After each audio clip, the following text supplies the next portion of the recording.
नमस्कार। बीएड द्वितीय वर्ष, विषय हमारा संस्कृत का शिक्षण शास्त्र, जिसके अंतर्गत कि आज जो अपने टॉपिक पढ़ेंगे वो है श्रव्य दृश्य साधन। बात कर रहे हैं संस्कृत की। संस्कृत है एक जटिल भाषा के रूप में हम लोग देख रहे हैं। भाषा तो ये सरल है, लेकिन क्योंकि ये मातृभाषा नहीं होने के कारण हम इसे ये कहें कि बच्चों को समझने में थोड़ी परेशानियां आती है। अब इसके चलते यदि एक शिक्षक है, विभिन्न प्रकार के श्रव्य दृश्य, श्रव्य मतलब जिससे सुना जा सके, दृश्य मतलब जिसे देखा जा सके, ठीक है। श्रव्य और दृश्य साधन, इनका अगर प्रयोग किया जाए तो जो भाषा है वो विद्यार्थियों को, हम लोग देखते हैं कि एक तो हम लोगों ने वास्तविक रूप में किसी चीज को देखा है, सुना है, वो ज्ञान हमारे पास बहुत ही स्थायी रूप से रहता है। छोटे छोटे बच्चे होते हैं, उनको कोई चीज़ दिखा दी जाती है तो वो क्या, अगली बार उन्हें वो चीज़ दिखाई जाती है तो वो कहेंगे कि ये हमने देखा हुआ है। उसके बारे में अगर पूछेंगे तो भी बहुत अच्छे तरीके से बताएंगे। होता है ना ऐसा। जब अगर ऐसा है तो क्यों ना हम शिक्षण के अंतर्गत भी ये तरीके को अपनाएं। तो वही बात है कि श्रव्य दृश्य साधनों का प्रयोग करके हम लोग हमारे शिक्षण को बहुत अधिक प्रभावी और रुचिकर बना सकते हैं, और साथ ही साथ जो हमारे द्वारा दिया जो ज्ञान है वो बालकों के लिए स्थायी रहेगा। आप उसे कभी भी पूछेंगे तो वो बहुत अच्छे तरीके से बताएंगे, उसके बारे में सारी जानकारी उन्हें रहेगी। क्यों रहेगी? क्योंकि हमने जो ज्ञान दिया है, हमने वास्तविक, जैसे कि संस्कृत में कोई पाठ है पेड़ पौधों का, तो विद्यार्थियों के समझ आसपास कोई पेड़ है, पेड़ के बारे में सारी जानकारी हमने दे दी तो उनका जो कॉन्सेप्ट है वो क्लियर हो जाएगा और वो बहुत अच्छे तरीके से समझ सकेंगे। इसके अलावा है विभिन्न प्रकार के मेलों का आयोजन हो रहा है, तो आसपास कोई मेले का दृश्य उनके समक्ष प्रस्तुत करके ले जाया जा सकता है।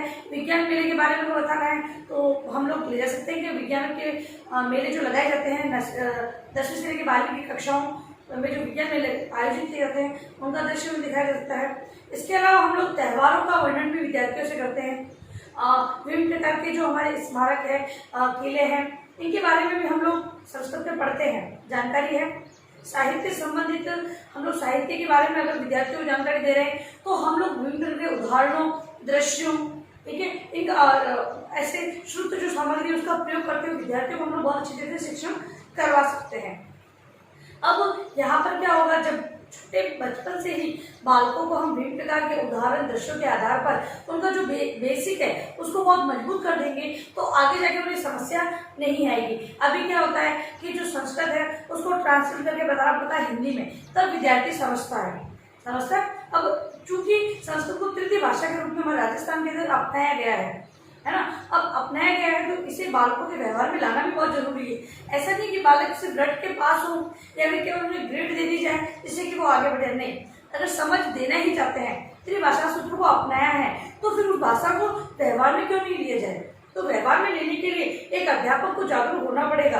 विभिन्न प्रकार की जो नई नई तकनीकें आ रही है, आज टेक्निकल युग है, उसको अपनाना पड़ेगा, उससे अवगत होना पड़ेगा, तभी वो विद्यार्थियों के समक्ष अच्छे उदाहरणों को प्रस्तुत कर सकता है, विभिन्न प्रकार के दृश्य श्रव्यों को प्रयोग कर सकता है। ऐसा नहीं कि जो गणित में प्रयोग हो रहा है साधन वही हम संस्कृत में कर ले, ऐसा संभव ही नहीं है। हमें अपने अनुसार हम ये देखेंगे कि अगर हम विद्यार्थियों के समक्ष अगर कोई कहानी है, उदाहरण के लिए हम लोग कोई कहानी प्रस्तुत कर रहे हैं तो कहानी के अगर कोई जो प्यासा को कहानी, ठीक है, तो उसकी कहानी प्रस्तुत कर रहे हैं तो 4 भागों में बांट दीजिए थर्माकोल पे। एक जो दृश्य है उसको एक तरफ रखिए, मतलब 4 भागों में बांट के 4 दृश्यों में हम उस कहानी को विद्यार्थियों के सामने प्रस्तुत कर सकते हैं।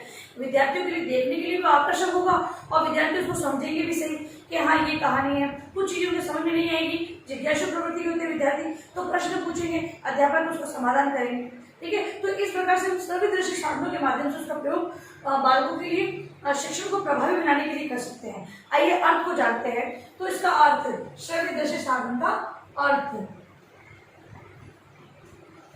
अर्थ के अंतर्गत श्रव्य दृश्य साधन, श्रव्य दृश्य साधन वे साधन हैं जिनका प्रयोग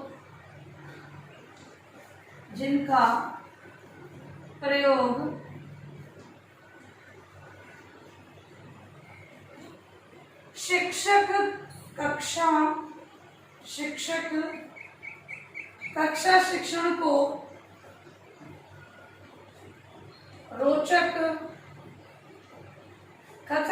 रोचक उपयोगी और प्रभावी बनाने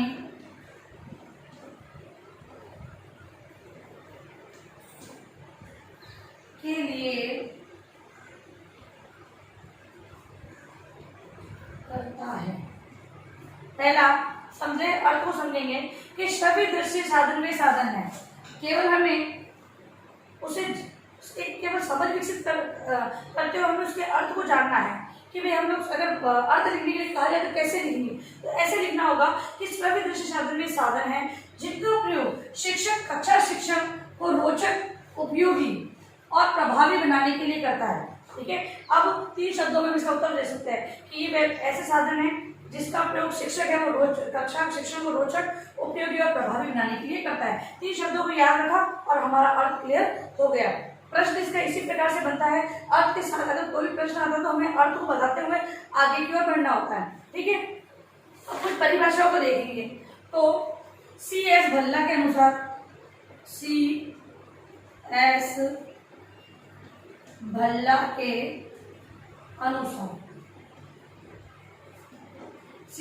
अनुसार श्रव्य दृश्य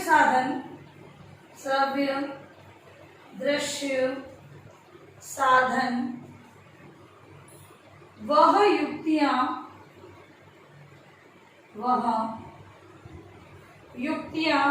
या प्रक्रियाएं हैं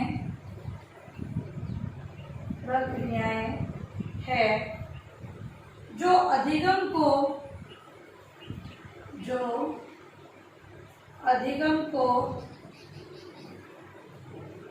अर्थपूर्ण,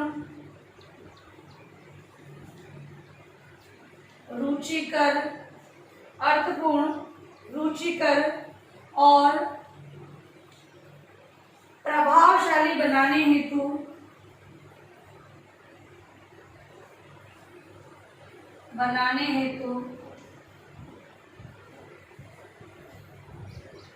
सहायता करती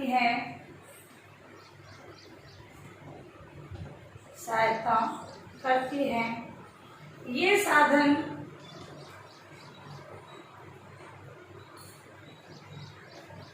अधिगम की त्रिकोणीय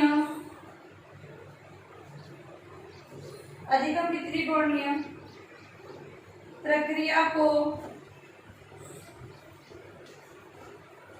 पूर्ण करने में मदद करते हैं।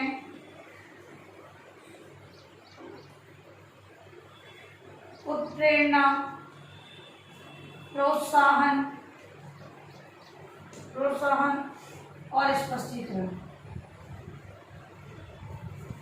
देखिए, ये जो C.S. भल्ला है, इन्होंने बताया कि श्रव्य दृश्य साधन में युक्तियां हैं जो या प्रक्रिया है जो अधिगम को अर्थपूर्ण रुचिकर, मतलब कि अधिगम का सीखने के अर्थ क्या है, सीखा क्यों जा रहा है, उसके अर्थ को रुचिकर और प्रभावी बनाने में सहायता करती है। साथ ही ये अधिगम की त्रिकोणीय प्रक्रिया को पूर्ण करती है। त्रिकोणीय मतलब उत्प्रेरणा, प्रेरणा प्रदान करने वाली है। अब इन साधनों के माध्यम से विद्यार्थियों को प्रेरणा मिलती है कि हमें विषय वस्तु को किस प्रकार में व्यवहार में लेना है।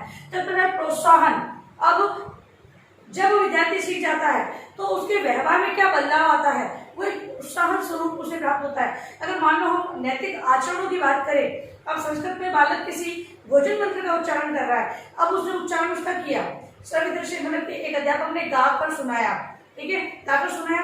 अभी क्या है, विद्यार्थी सुना, श्रव्य रूप से किसी टैप के माध्यम से सुनाया, बालकों ने सुना और उसे व्यवहार में लिया। अब 10 जगह अगर वो बालक इस भोजन मंत्र को उच्चारित करता है तो 10 जगह उसकी बढ़ाई होगी। ठीक है, तो यहाँ पर प्रोत्साहन मिलता है तथा स्पष्टीकरण, और विषय वस्तु को जो व्यवहार में लिया गया है वो भी स्पष्ट रूप से हो जाती है कि व्यवहार में किस प्रकार लिया जाए, ये भी व्यवहार में लिया है तो उससे क्या बदलाव आया है। अब एक परिभाषा और देखेंगे हम लोग पर्टन के अनुसार।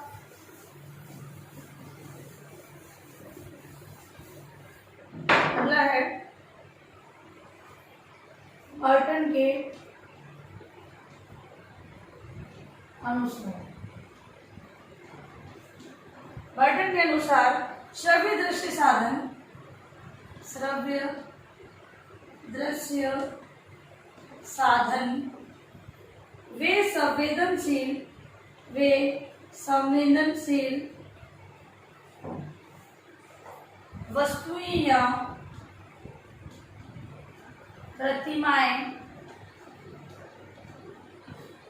प्रतिमाएं है जो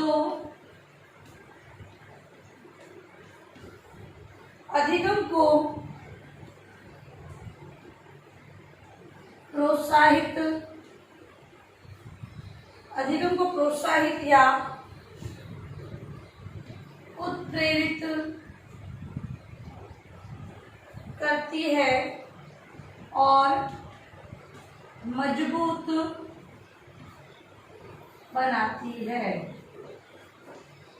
देखिए, बर्टन है, उनका कहना ये है कि ये श्रव्य दृश्य साधन में संवेदनशील, मतलब कि उसमें संवेदनाएं भरी हुई है। जो हम श्रव्य दृश्य साधन बताते हैं उसमें निहित बालक है जो उन चीजों को देखते हैं तो उसमें उन्हें संवेदनाएं देखने को मिलती है, क्योंकि जो छोटी छोटी बारीकियां हैं उस अध्यापक जब अगर मान लो किसी चित्र का वर्णन कर रहा है तो चित्रों के माध्यम से वो उसी हाव भाव से समझाने का प्रयास करता है। तो यहाँ पर उसमें निहित जो विषय वस्तुओं के अंतर्गत जो संवेदनाएं दी गई हैं उसमें भाव प्रस्तुति दिए गए हैं, भावों को बताया गया है। एक अध्यापक चित्रों के माध्यम से उसका वर्णन बहुत अच्छे तरीके से करता है। तो वही ये कहना चाह रहे हैं कि संवेदनशील वस्तुएं या प्रतिमाएं हैं जो अधिगम को प्रोत्साहित उत्प्रेरित करती है और मजबूत बनाती है। अधिगम मतलब सीखने को प्रोत्साहित करना बालकों को, ये श्रव्य दृश्य साधन है, इनके माध्यम से बालक प्रोत्साहित होंगे, सीखने की ओर बढ़ेंगे तथा उत्प्रेरणा उनके जागेगी और जो सीखा गया ज्ञान है वो मजबूत या स्थायी रूप में उनके पास इकट्ठा रहेगा। तो इस प्रकार से हम कह सकते हैं कि श्रव्य दृश्य साधन में अर्थ तथा उसके परिभाषाओं के माध्यम से हम ये कह सकते हैं कि बालकों के लिए प्रोत्साहन का कार्य, स्थायी रूप से उनके जो विषय वस्तु का ज्ञान उन्हें प्राप्त करना तथा उन्हें उत्प्रेरणा देने हेतु जो श्रव्य दृश्य साधन है बहुत ही महत्व रखते हैं। ठीक है, अब लिखिए अपना गृह कार्य प्रश्न। आपका गृह कार्य आज का है श्रव्य दृश्य साधनों से